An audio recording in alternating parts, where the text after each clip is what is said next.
পোনপ্ৰথমতে আপোনালোকক লডেক্স আছামলৈ স্বাগতম জনাইছোঁ আৰু আজিৰ ভিডিঅ'ৰ বিষয়বস্তু হৈছে প্ৰেগনেন্সি কিট আৰু ভাৰতত ইয়াৰ লগত জড়িত আইনসংগত দিশ। এইটো এটা বহুত সংবেদনশীল টপিক আৰু বহুত গুৰুত্বপূৰ্ণ হয় এই ভিডিঅ'টো। এই ভিডিঅ'টোত মই আইনসংগত দিশসমূহ যে ভাৰতবৰ্ষত মহিলাবিলাকে যেতিয়া গৰ্ভপাত কৰে ইয়াৰ লগত জড়িত আইনসংগত দিশসমূহ আলোচনা কৰিম।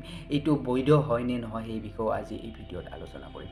হয়, দেখা যায় যে বহুত কাপলছ আছে আনমেৰিড, বয়ফ্ৰেণ্ড গাৰ্লফ্ৰেণ্ড হওক বা কিছুমান এনেকুৱা মহিলা যিবিলাক মহিলা বিবাহিত হৈছে তেওঁলোকে সমাজৰ কলংকৰ পৰা বাচিবৰ কাৰণে কিছুমান বহুত সহজ পথ বাছি লয়, যিবিলাক গৰ্ভপাত কৰিবলৈ আপোনাৰ কেমিষ্ট শ্বপৰ পৰা বা ফাৰ্মাচীৰ পৰা গৰ্ভপাত ঔষধ ক্ৰয় কৰে আৰু সেৱন কৰে।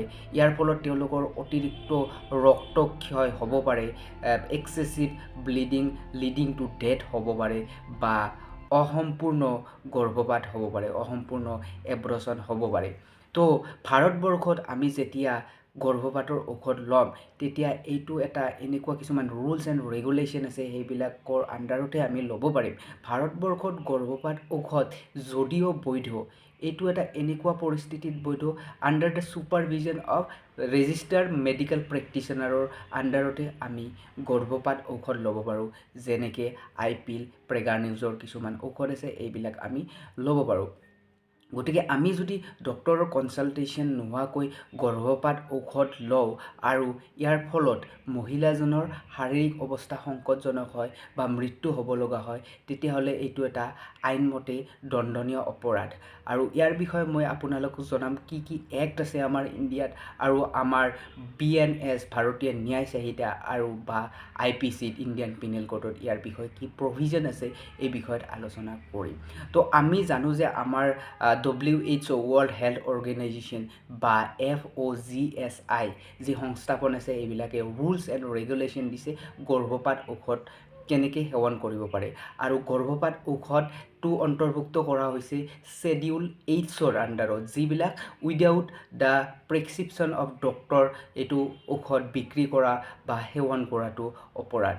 ভাৰতবৰ্ষৰ আপোনালোকে জানেনে ভাৰতবৰ্ষত আমাৰ গৰ্ভপাত কৰাটো বৈধ। কেতিয়ালৈকে বৈধ? 20 সপ্তাহলৈকে বৈধ। আৰু সংকটজনক অৱস্থাত মানে 24 সপ্তাহ যদি ভ্ৰূণৰ কিবা ব্যতিক্ৰম হয় বা ৰেপ এনেকুৱা কেছত 24 সপ্তাহলৈ অনুমতি আছে গৰ্ভপাত কৰাৰ। তো ভাৰতবৰ্ষত যদি কোনোবাই গৰ্ভপাত ঔষধ সেৱন কৰে বা গৰ্ভপাত ঔষধ বিক্ৰী কৰে, তেওঁলোকৰ লাইচেঞ্চ আপোনাৰ কেঞ্চেল হ'ব পাৰে আৰু তেওঁলোকে আইনৰ মেৰ পেচত পৰিব পাৰে। যে আমাৰ ভাৰতত এখন এক্ট আছে ড্ৰাগছ এণ্ড কছমেটিক এক্ট 1940, তাৰ আপোনাৰ ছেকশ্যন আছে 18A আৰু 18B। উইদাউট যদি আপোনাৰ প্ৰেছক্ৰিপশ্যন নোহোৱাকৈ এই ঔষধ সেৱন কৰে, এইটো এটা ভায়লেশ্যন অফ আৰ্টিকল 18A আৰু 18B of the drugs and cosmetic act 1940। আৰু এখন এক্ট আছে MTP act, medical termination of pregnancy act, য'ত ষ্ট্ৰিক্টলি এইবিলাক গৰ্ভপাত যিবিলাক ঔষধ আছে এইবিলাক ঔষধ বা উইদাউট ছুপাৰভিজন অফ ডক্টৰ লোৱাটো এটা অপৰাধ হয়। আৰু এই বিষয়ে আমাৰ লেজিছলেচাৰে এক্ট বনাইছে এইকাৰণে যাতে আমাৰ ইণ্ডিয়াত ডে বাই ডে কি হৈছে, গৰ্ভপাত ঔষধ সেৱন কৰি বহুত মহিলাৰ চিকিৎসা সংকটজনক অৱস্থাত গৈছে বা মৃত্যু হৈছে, তাৰ পৰা পৰিত্ৰাণ পাবলৈ, সেইটো ৰোধ কৰিবলৈ আমাৰ লেজিছলেচাৰে এইখন এক্ট বনাইছে MTP এক্ট। সেইটো আণ্ডাৰতো আপুনি ৰুল ভায়লেশ্যন কৰি আছে। আৰু আমাৰ যোনটো ইণ্ডিয়ান পিনেল কোড আছে section 312 of Indian penal code, criminal miscarriage, কোনোবাই যদি গৰ্ভপাত ঔষধ কাৰোবাক সেৱন কৰে এইটো আইনমতে দণ্ডনীয়, তাৰ 7 বছৰলৈকে জেল হ'ব পাৰে যদি তেওঁৰ স্বাস্থ্য সংকটজনক অৱস্থাত যায়। আৰু বৰ্তমান কৰস্পণ্ডিং ছেকশ্যন হৈছে আমাৰ 84 অফ দ্য ভাৰতীয় ন্যায় সংহিতা, য'ত আপোনাৰ জেল হ'ব পাৰে 7 বছৰলৈকে। এইটো এটা অফেন্স হয় আমাৰ ইণ্ডিয়ান পিনেল কোড বা BNSৰ মতে।